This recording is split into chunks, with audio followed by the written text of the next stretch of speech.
Ray, how many deals did you work in the month of October? That was last month. 40, 50? I've worked, Yeah. a lot more than that, over 100. So you worked over 100 deals, okay. Of those 100 deals, how many of them had trade-ins? Oh, less than 50%. Okay, so let's say 40? Yeah. So we had 40 customers with trade-ins. How many times of those 40 did Nick or Mark or Dennis or the other Mark or Mike, no, the other two Mikes, or Jay? How many times did they walk into your office and say, here, boss, here's the paperwork from their previous purchase?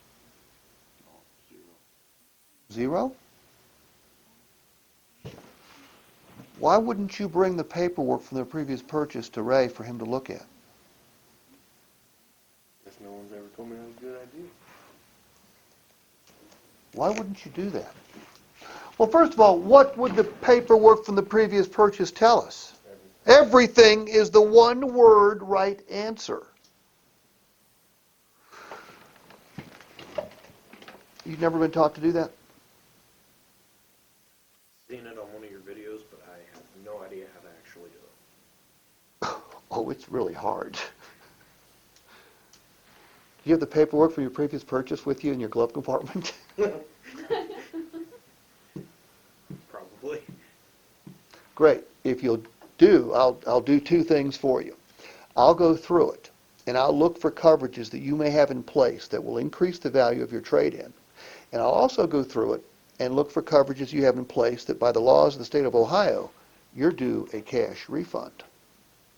How quickly do you think the customer's going to grab that paperwork? As quick as they can get out. As quick as they can get it. You've got to coach them to do that, though. If you're going to work a deal, wouldn't you like to see how the last deal went? It helps, yes. Yeah. Look, if you know how they bought their last car, it helps you help them buy their next car. Do you think that most people still have that? I don't know what the percentage is. I've always kept the paperwork from the previous purchase in my glove compartment. I don't know whether it's 40%, 60%. I mean, but when I'm working inside a store, I always ask, and I'm going to guess half the time they have it with them. I don't know what the real percentage is. Yeah. If they don't have it with them, they don't have it with them. But if you, by the way, how would a customer feel about a salesman who said, well, what I'd like to do is see if I can help you get more for your trade or get you some cash back? I think they might like you a little bit more. Because I guarantee you no other son of a bitch around here, unless they've been watching my videos and actually paid attention, is going to ask that. On the telephone. On the telephone.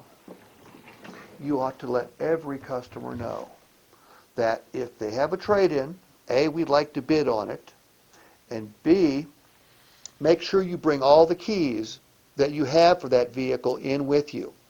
Because the more keys you have, the more valuable your vehicle.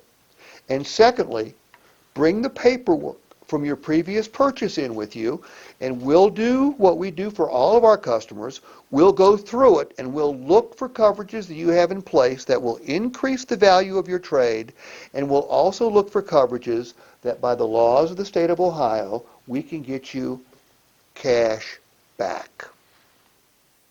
Think about that. Nobody else is going to say those things to them on the telephone. It'll set you apart. It'll help you set more appointments.